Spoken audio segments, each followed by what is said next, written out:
So guys once again आपका भाई धीरू लेकर आ गया नई वीडियो। इस वीडियो में हम क्लास 11th का मैथ्स का अभ्यास प्रश्न पत्र का सेट है सॉल्व करके देखने वाले हैं। ठीक है, इस वीडियो में हम पूरा ऑब्जेक्टिव जितने भी ऑब्जेक्टिव पूरे ऑब्जेक्टिव सॉल्व करेंगे। नेक्स्ट वीडियो में हम दो दो नंबर वाले क्वेश्चन और अदर क्वेश्चन लेके आएंगे। ठीक है, तो हम स्टार्ट करते हैं वीडियो।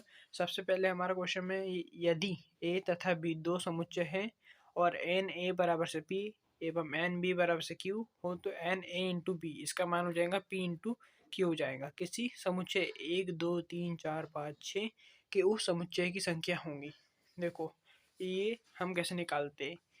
समुच्चय दिया है हमको ए इक्वल टू 1 2 3 4 5 6, तो इसमें कितने 6 अवयव है तो एन की संख्या हो जाएंगी 6। तो आपने पढ़ा होगा उप समुच्चय की संख्या निकालने के लिए फॉर्मूला होता है 2 की पावर n, तो 2 की पावर 6 हो जाएगा तो इसका मान आ जाएगा 64। इसलिए बी का मान आ जाएगा हमारा 64, सेकंड वाले का मान आ जाएगा हमारा 64। किसी धन पूर्णांक n के लिए limit x tends to a x की पावर n माइनस ए की power n x minus a, ये फॉर्मूला होता है। सीमा और अवकलन में आपने ये फॉर्मूला पढ़ा होगा। तो ये फॉर्मूला होता है n ए की पावर n माइनस 1। ठीक है, नेक्स्ट क्वेश्चन हो जाएगा हमारा x plus 5 comma y minus 2 equal to 7 5, तो x माइनस 1 का मान होगा। तो देखिए हम कैसे निकालेंगे। दिया है x plus 5 comma y minus 2 equal दिया है, क्या दिया है इक्वल हमारा 7 और 5 दिया। तो हमको x माइनस वाई हमको फाइंड करना है। ठीक है, तो यहाँ पे हम x की तुलना x से करेंगे और y की तुलना y से करेंगे। ठीक है, तो x प्लस 5 इक्वल टू हो जाएगा 7, तो x में 5 का पक्षांतर करेंगे 7 ऋण 5 x बराबर से 2 आ जाएगा, और y माइनस 2 इक्वल टू 5, तो y इक्वल टू 5 प्लस 2, तो y इक्वल टू आ जाएगा 7। तो x का मान रखेंगे, x का मान 2 हो जाएगा, 2 माइनस 5 हो जाएगा तो इसका आ जाएगा -2। तो ऐसे हमारा इसका आंसर आ जाएगा -5। फिर फिफ्थ क्वेश्चन देख लेते हैं। रेखा का की ढाल उस रेखा का ढाल जो धन x अक्ष पे 60 अंश का कोण बनाती है। आपने पढ़ा होगा ढाल के लिए एक फार्मूला पढ़ा होगा tan थीटा। ठीक है, tan थीटा, तो यह थीटा का मान दिया है 60, तो tan 60 का मान होता है करने 3, तो इसका आंसर आ जाएगा करने 3। ठीक है, फिर यहाँ अब ये वाला क्वेश्चन देख लीजिए लास्ट वाला।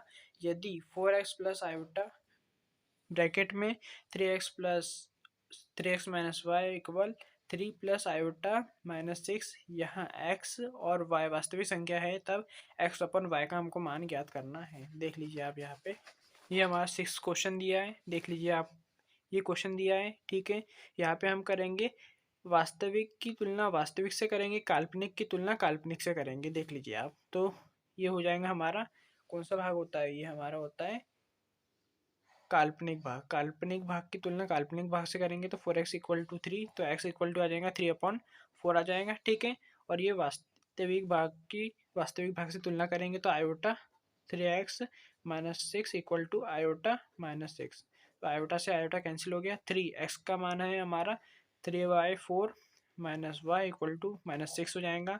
ये हो जाएगा 3 3 9/4 माइनस वाई इक्वल टू -6, तो minus y equal to -6 plus 9/4, plus का ये हो जाएगा -9/4।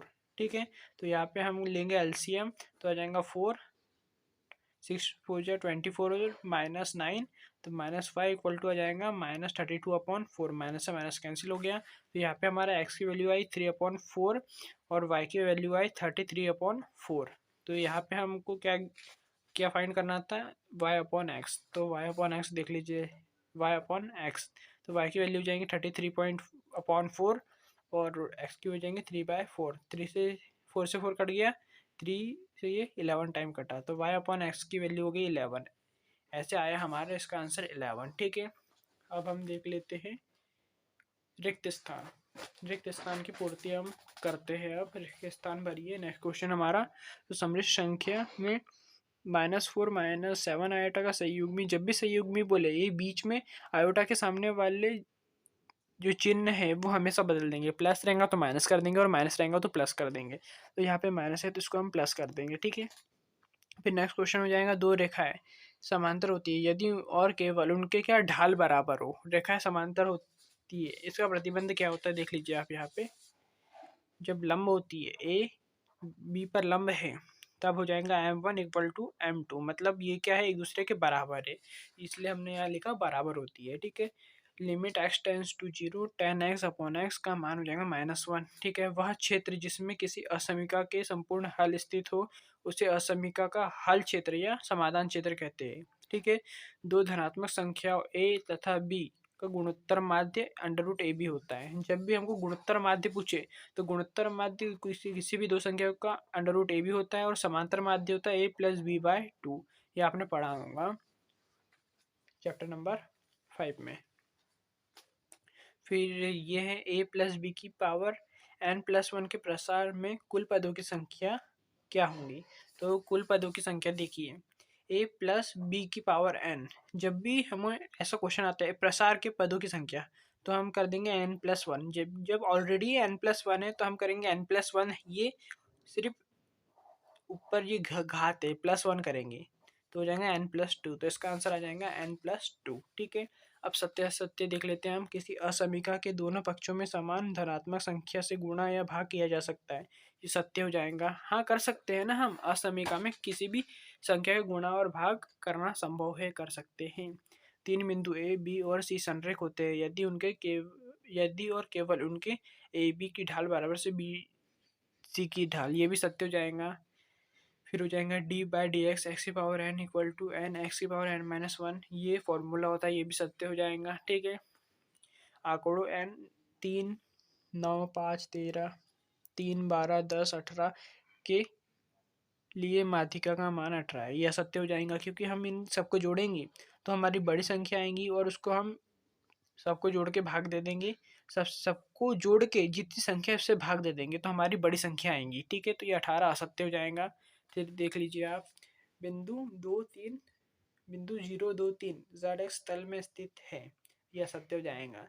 जब जेड एक्स अक्ष में स्थित हैं तो हमारा वाई वाला 0 होता है, वाई वाला क्या होता है, 0 होता है। यहाँ पे एक्स वाला 0 दिया है, इसलिए ये जेड एक्स अक्ष में स्थित न होके वाई जेड एक्स में स्थित है, इसलिए यह सत्य हो जाएगा। ए प्लस बी के प्रसार में प्रत्येक पद में a तथा b की घातांकों का योग n होता है, ये सत्य हो जाएगा हमारा। ठीक है, फिर सही जोड़ी देख लीजिए आप यहाँ पे, a यूनियन u, तो इसका आंसर हो जाएगा u इंटरसेक्शन a, ये हो जाएगा a। 2 sin a का फॉर्मूला होता है 2 tan x अपन 1 plus tan square x. cos 2x के हमारे 4 फॉर्मूले होते हैं, यहाँ पे एक फॉर्मूला दिया था 2 cos स्क्वायर एक्स -1, तो हमने ये वाला यहाँ पे फॉर्मूला लगा दिया है। ठीक है, फिर ये आपका हाफ ईयरली में भी आया था क्वेश्चन a×5, तो इसका आंसर आ जाएगा 5। देखिए 9c9, इसको हमने सॉल्व कैसे किया, देखिए आप, आपने फॉर्मूला पढ़ाऊंगा अंडर फैक्टोरियल n अपॉन में फैक्टोरियल r, फिर हो जाएगा फैक्टोरियल n-r। तो यह दिया 9c9, तो फैक्टोरियल n का मान हो जाएगा 9 और अपॉन में r का मान भी 9, तो ये 9 9 9 ऋण 9 तो जाएगा ऋण 9 बटे ऋण 9, तो ये 0 हो जाएगा। ठीक है, ये 0 हो गया, तो फैक्टोरियल 0 का मान 1 होता है, तो ये 1 से एक बार करके तो इसका आंसर आ जाएगा हमारा 1 आ गया। ठीक है, ये 5p2, इसका मान भी देख लीजिए आप, ये हो जाएगा 5, ये देखिए 5p2, इसका 20 है आंसर। देख लीजिए 5 हो जाएगा इसका आंसर, 5 -1, तो इसका हो जाएगा 5 × 4 20, 5 4 जा 20, इसका आंसर आ जाएगा हमारा 20, ये आंसर हो जाएगा हमारा 20। ठीक है, फिर यह आप देख लीजिए, एक वाक्य में उत्तर देख लीजिए आप, limit x tends to 6x + 5 upon x - 3 का मान होगा 41/3। देखिए हमने 41/3 कैसे निकाला, 6x + 5 अपॉन में x - 3, x की वैल्यू हमने 6 रखी है, तो हो जाएगा 6 × 6 + 5 अपॉन में 6 - 3, तो हो जाएगा 36 धन 5/3, तो ये हो जाएगा 41/3। ऐसे हमारा 41/3, या इसको भाग देंगे तो 13.8 आएगा आंसर। आयोटा 18 का मान देखिए, आयोटा की पावर 4 + 2, 4 चौक 16 और 2 18, आयोटा की पावर 4 का मान होता है 1, तो 1 की पावर 4 आ गया, आयोटा का स्क्वायर आ गया, आयोटा स्क्वायर का मान 1 होता है, 1 की पावर 4 मतलब 4, -1 × 1 करेंगे तो -1 ही आना है, इसलिए इसका आंसर हो जाएगा -1। ठीक है, x के किस मान के लिए संख्या ऋण 2/7 x और ऋण 7/2। इसका आंसर डायरेक्टली बता देता हूँ, +-1 हो जाएगा। ठीक है, समस्या से -9 आयोटा +8 के काल्पनिक भाग का मान कितना है? तो इसका हो जाएगा आंसर -9। दो सरल रेखाएं जिनके ढाल M1 और M2 हैं, लंबवत है, एक दूसरे के लंबवत है, तथा M1 इंटू M2 का मान कितना होगा? तो इसका आंसर आ जाएगा -1। फिर देख लीजिए आप ये क्वेश्चन, निर्देशांक तल में अंतरिक्ष को कितने अष्टांशों में विभाजित करता है? तो ये 8 अष्टांश हो जाएंगे।